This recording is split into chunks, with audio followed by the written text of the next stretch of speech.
मन नारायणी नारायणी हरि हरि भजमन नारायणी नारायणी हरि हरि हरि ओम नमो नारायण ओम नमो नारायण। आज सुनते हैं बृहस्पति भगवान की कथा एवं आरती।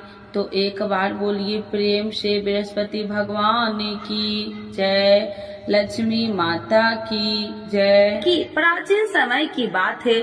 भारतवर्ष में एक राजा राज्य करता था। वह बड़ा प्रतापी और दानी था। वह नित्य गरीबों और ब्राह्मणों की सेवा सहायता करता था। वह प्रतिदिन मंदिर में भगवान दर्शन करने जाता था, लेकिन यह उसकी रानी को अच्छा न लगता।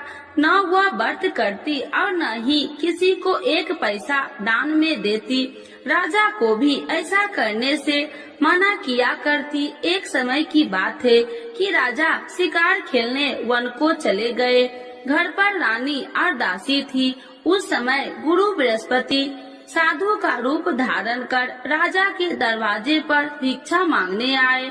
साधु ने रानी से भिक्षा मांगी तो वह कहने लगी, हे साधु महाराज, मैं इस दान और पुण्य से तंग आ गई हूँ। आप कोई ऐसा उपाय बताए जिससे यह सारा धन नष्ट हो जाए और मैं आराम से रह सकूं। साधु रूपी बृहस्पति देव ने कहा, हे देवी, तुम बड़ी विचित्र हो। संतान और धन से भी कोई दुखी होता है। अगर तुम्हारे पास अधिक धन है तो इसे शुभ कार्यों में लगाओ, जिससे तुम्हारे दोनों लोक सुधरे। परंतु साधु की इन बातों से रानी खुश नहीं हुई। उसने कहा कि मुझे ऐसे धन की आवश्यकता नहीं जिसे मैं दान में दूं तथा जिसको संभालने में ही मेरा सारा समय नष्ट हो जाए। साधु ने कहा, यदि तुम्हारी ऐसी इच्छा है तो जैसे मैं तुम्हें बताता हूँ तुम वैसे ही करना। बृहस्पतिवार के दिन तुम घर को गोबर से लिपना, अपने केसे को पीली मिट्टी से धोना, केसे को धोते समय स्नान करना, राजा से हजामत बनाने को कहना, भोजन में मांस मदिरा खाना, कपड़ा धोबी के यहाँ धुलने डालना। इस प्रकार 7 बृहस्पतिवार करने से तुम्हारा समस्त धन नष्ट हो जाएगा। इतना कहकर साधु बने बृहस्पति देव अंतर ध्यान हो गए। साधु के कहे अनुसार करते हुए रानी को केवल 3 बृहस्पतिवार ही बीते थे कि उसकी समस्त धन संपत्ति नष्ट हो गई।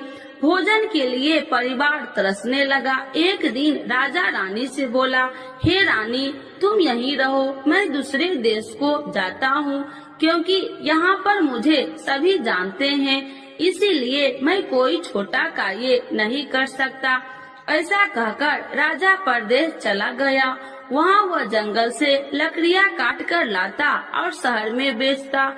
इस तरह वह अपना जीवन व्यतीत करने लगा।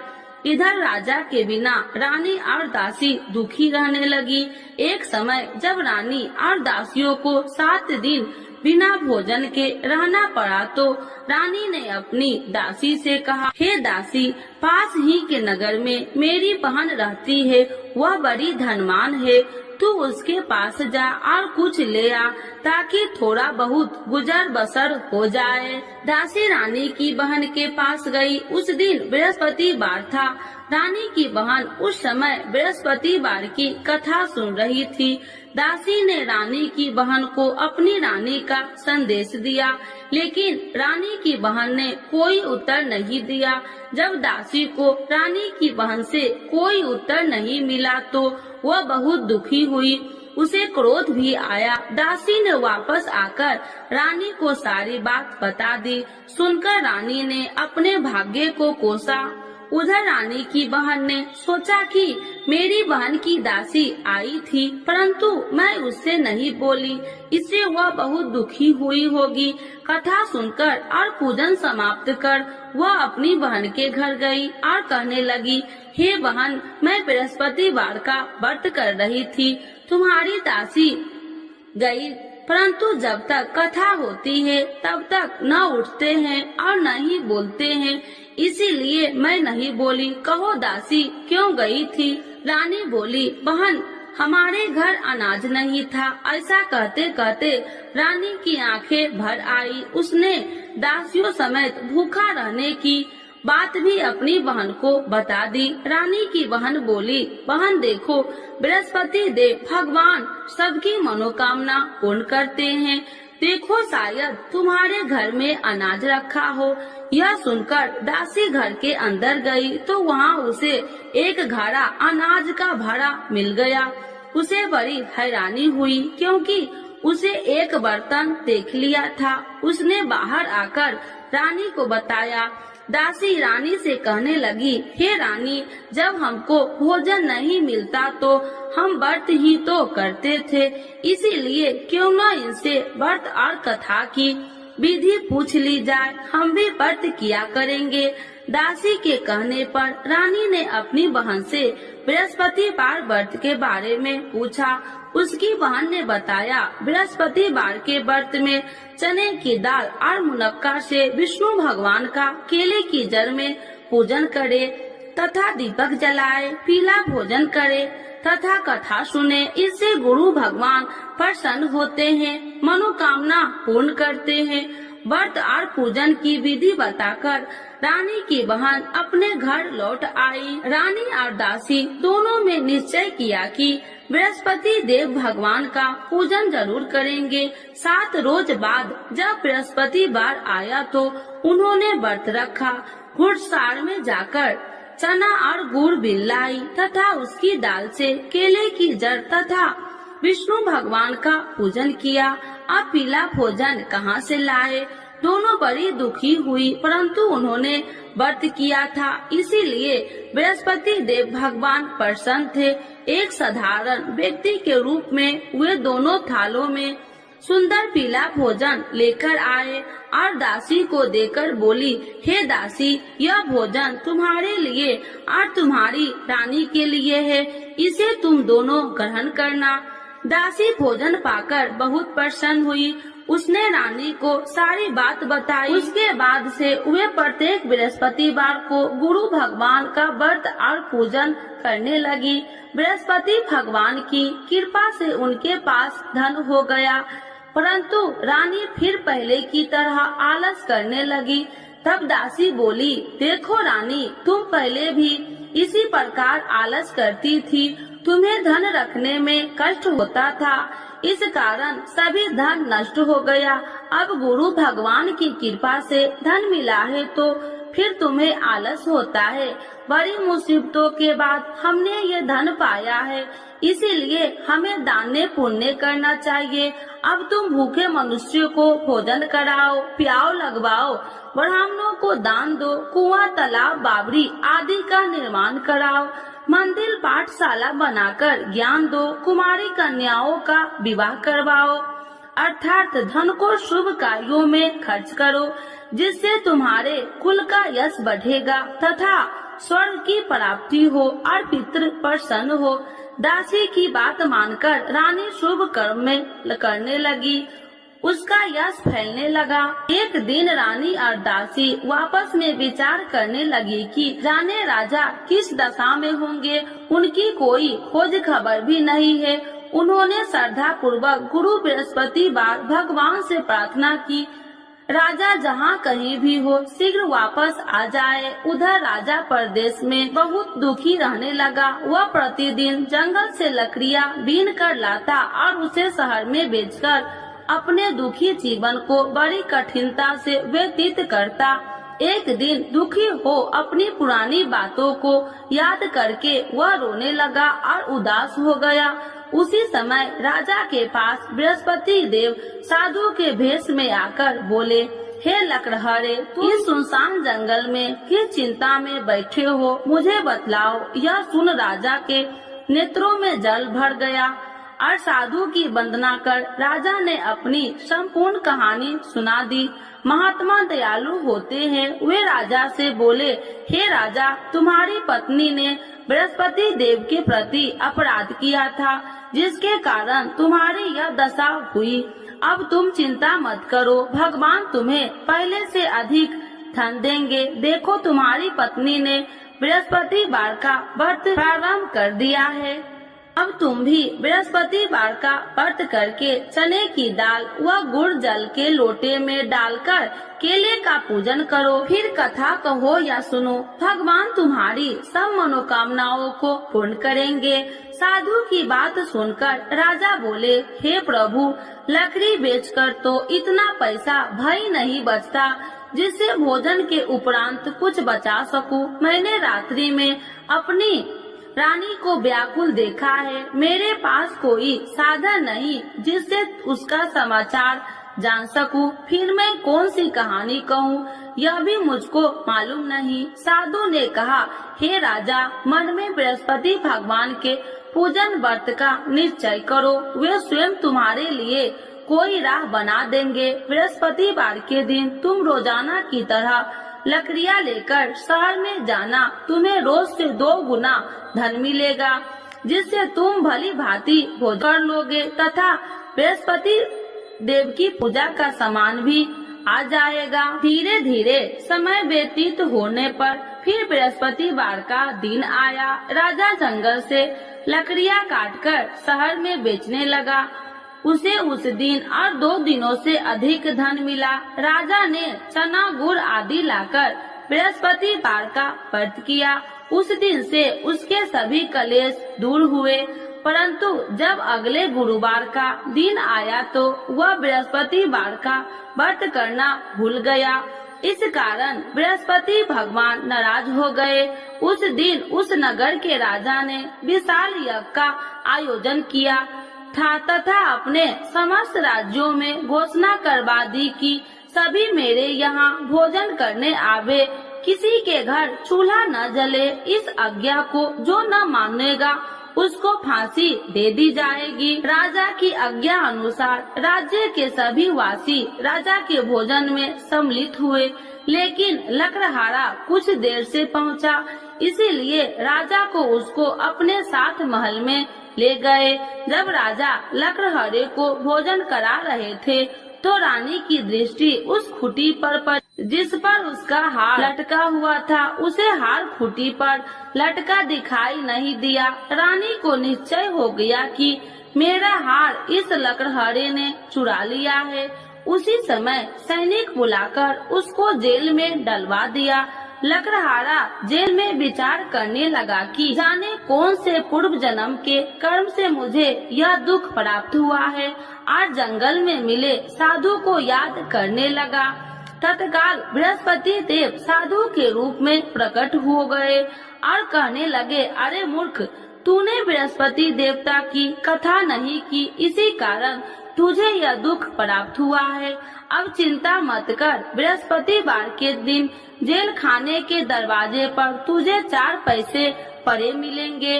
उनसे तू बृहस्पतिवार की पूजा करना तो तेरे सभी कष्ट दूर हो जाएंगे। अगले बृहस्पतिवार उसे जेल के द्वार पर 4 पैसा मिले। राजा के पूजा का सामान मंगवाकर कथा कही और प्रसाद बांटा। उसी रात्रि में बृहस्पति देव ने उस नगर के राजा को स्वप्न में कहा, हे राजा, तूने जिस जेल में बंद किया है उसे कल छोड़ देना, वह निर्दोष है। राजा प्रातः काल उठा और खूंटी पर हार टंगा देकर लकड़हारे को बुलाकर क्षमा मांगी तथा राजा के योग्य सुंदर वस्त्र आभूषण भेंट कर उसे विदा किया। गुरुदेव की आज्ञा अनुसार राजा अपने नगर को चल दिया। राजा जब नगर के निकट पहुंचा तो उसे बड़ा ही आश्चर्य हुआ। नगर में पहले से अधिक बाग, तालाब और कुएं तथा बहुत सी धर्मशालाएं, मंदिर आदि बने हुए थे। राजा ने पूछा कि यह किसका बाग और धर्मशाला है।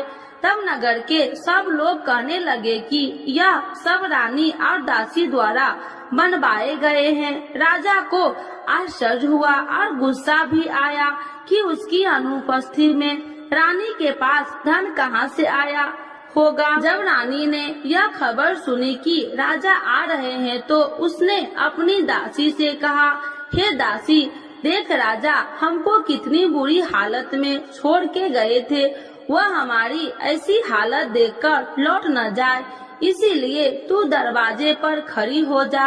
रानी की आज्ञा अनुसार दासी दरवाजे पर खड़ी हो गई और जब राजा आए तो उन्हें अपने साथ महल में लिवा आई। तब राजा ने क्रोध करके अपनी तलवार निकाली और पूछने लगी, बताओ यह धन तुम्हें कैसे प्राप्त हुआ। तब रानी ने सारी कथा कह सुनाई। राजा ने निश्चय किया कि मैं रोजाना दिन में 3 बार कहानी कहा करूँगा और रोज व्रत किया करूँगा। अब हर समय राजा के दुपट्टे में चने की दाल बंधी रहती तथा दिन में 3 बार कथा कहता। एक रोज राजा ने विचार किया कि चलो अपनी बहन के यहाँ हो आऊं। इस तरह का निश्चय कर राजा घोड़े पर सवार हो अपनी बहन के यहाँ चल दिया। मार्ग में उसने देखा कि कुछ आदमी एक मुर्दे को लिए जा रहे हैं। उन्हें रोककर राजा कहने लगा, अरे भाइयों, मेरी बृहस्पतिवार की कथा सुन लो। वे बोले, लो हमारा तो आदमी मर गया है, इसको अपनी कथा की पड़ी है। परंतु कुछ आदमी बोले, अच्छा कहो, हम तुम्हारी कथा भी सुनेंगे। राजा ने दाल निकाली और कथा कहनी शुरू कर दी। जब कथा आदि हुई तो मुर्दा हिलने लगा और जब कथा समाप्त हुई तो राम राम कह के वह मुर्दा खड़ा हो गया। राजा आगे बढ़ा, उसे चलते चलते शाम हो गई। आगे मार्ग में उसे एक किसान खेत में हल चलाता मिला। राजा ने उसे कथा सुनने का आग्रह किया, लेकिन वह नहीं माना। राजा आगे चल पड़ा। राजा के हटते ही बैल पछाड़ खाकर गिर गए तथा किसान के पेट में बहुत जोर से दर्द होने लगी। उसी समय किसान की माँ रोटी लेकर आई। उसने जब देखा तो अपने पुत्र से सब हाल पूछा। बेटे ने सभी हाल बता दिया। बुढ़िया दौड़ी दौड़ी उस घुड़सवार के पास पहुँची और उसने बोली, मैं तेरी कथा सुनूंगी, तू अपनी कथा मेरे खेत पर ही चलकर कहना। राजा ने लौटकर बुढ़िया के खेत पर जाकर कथा कही, जिसके सुनते ही बैल खड़े हो गए तथा किसान के पेट का दर्द भी बंद हो गया। राजा अपनी बहन के घर पहुंच गया। बहन ने भाई को खूब मेहमानबाजी की। दूसरे रोज प्रातः काल राजा जागा तो वह देखने लगा कि सब लोग भोजन कर रहे हैं। राजा ने अपनी बहन से जब पूछा, ऐसा कोई मनुष्य नहीं है जिसने भोजन नहीं किया हो, जो मेरी बृहस्पतिवार की कथा सुन ले। बहन बोली, हे भैया, यह देश ऐसा ही है। यहाँ लोग पहले भोजन करते हैं, बाद में कोई अन्य काम करते हैं। फिर वह एक कुम्हार के घर गई, जिसका लड़का बीमार था। उसे मालूम हुआ कि उसके यहाँ 3 दिन से किसी ने भोजन नहीं किया है। रानी ने अपने भाई की कथा सुनने के लिए कुम्हार से कहा। वह तैयार हो गया। राजा ने जाकर बृहस्पतिवार की कथा कही, जिसको सुनकर उसका लड़का ठीक हो गया। अब तो राजा को प्रशंसा होने लगी। एक दिन राजा ने अपनी बहन से कहा, हे बहन, अब मैं अपने घर जाऊंगा, तुम भी तैयार हो जाओ। राजा की बहन ने अपनी सास से अपने भाई के साथ जाने की आज्ञा मांगी। सास बोली, हाँ चली जा, मगर अपने लड़कों को मत ले जाना, क्योंकि तेरे भाई के कोई संतान नहीं है। बहन ने अपने भाई से कहा, हे भैया, मैं तो चलूंगी, मगर कोई बालक नहीं चलेगा। अपनी बहन को भी छोड़कर दुखी मन से राजा अपने नगर को लौट आया। राजा ने अपनी रानी से सारी कथा बताई और बिना भोजन किए वह सैया पर लेट गया। रानी बोली, हे प्रभु, बृहस्पति देव ने हमें सब कुछ दिए हैं, वे हमें संतान अवश्य देंगे। उसी रात बृहस्पति देव ने राजा को स्वप्न में कहा, हे राजा, उठ, सभी सोच त्याग दे, तेरी रानी गर्भवती है। राजा को यह जानकर बड़ी खुशी हुई। 9वें महीने में रानी के गर्भ से एक सुंदर पुत्र पैदा हुआ। तब राजा बोला, हे रानी, स्त्री बिना भोजन के रह सकती है, परंतु बिना कहे नहीं रह सकती। जब मेरी बहन आए तो तुम मुझसे कुछ मत कहना। रानी ने हाँ कर दी। जब राजा की बहन ने यह शुभ समाचार सुना तो वह बहुत खुशी हुई तथा बधाई लेकर अपने भाई के यहाँ आई। रानी ने तब उसे आने का उलाहना दिया। जब भाई अपने साथ ला रहे थे तो तब टाल गई, उनके साथ न आई और आज अपने आप भागी भागी बिना बुलाए आ गई।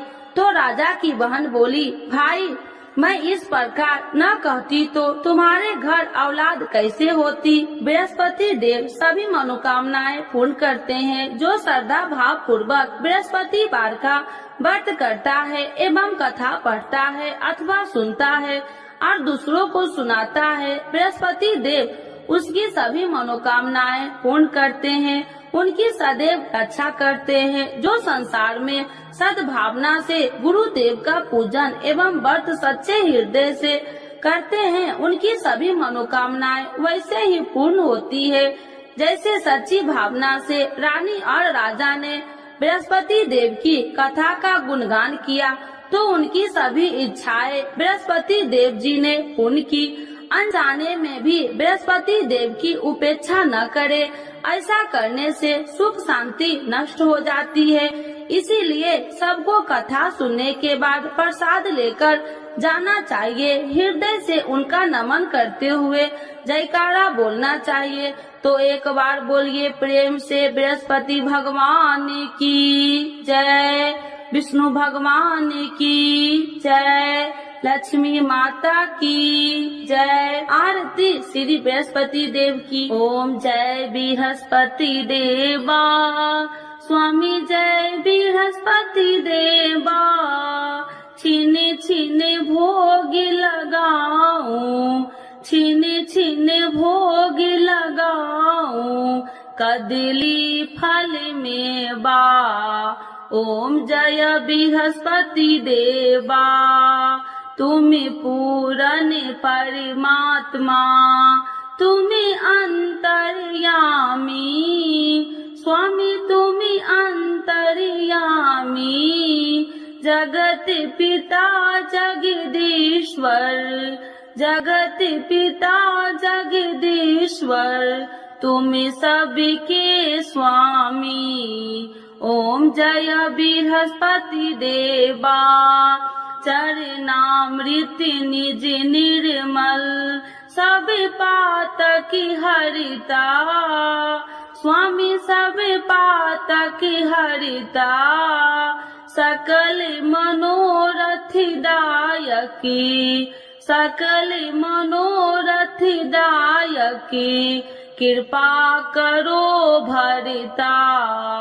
ओम जय बृहस्पति देवा, तन मन धन अर्पण कर, जो जन शरण पड़े, स्वामी जो जन शरण पड़े, प्रभु प्रकट तब हो करे, प्रभु प्रकट तब हो कर, आकर द्वार खड़े। ओम जय बृहस्पति देवा, दीन दयाल दयानिधि, भक्तन हितकारी, स्वामी भक्तन हितकारी, पाप दोष सब हरिता, पाप दोष सब हरिता, भव बंधन हारी। ओम जय